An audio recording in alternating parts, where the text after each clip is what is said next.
Afganlar box içinde.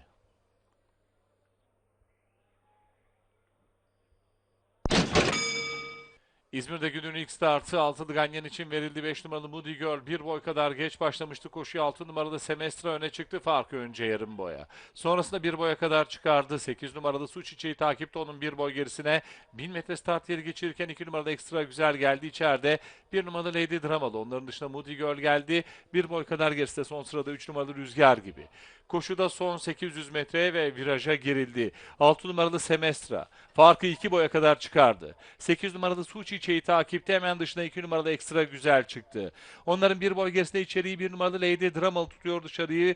5 numaralı Moody Girl 2 boy gerilerinde 3 numaralı Rüzgar gibi. 6 numaralı Semestra liderliğini düzlüğe taşımaya çalışıyor. 8 numaralı Su Çiçeği atak yapıyor, aradaki farkı kapatıyor. Koşuda son 400 metreye girildi. 6 numaralı Semestra, 8 numaralı Su Çiçeği içeriden 1 numaralı Lady Dramalı'nın, dışarıdan 2 numaralı Ekstra Güzel, en dış kulvardan 5 numaralı Moody Girl'ün gayretleri var.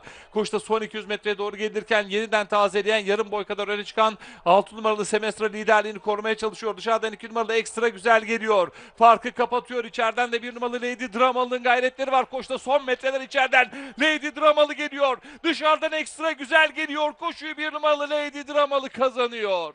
8 numaralı Su Çiçeği, 6 numaralı Semestra ve 2 numaralı Ekstra Güzel arasındaki ikincilik kararı varış hakemlerine kalıyor. Koşuyu 1 numaralı Lady Dramalı Halis Karataş da kazandı. 4 numaralı Kapit ve 7 numaralı Siminalı Kız bu koşuda start almadı.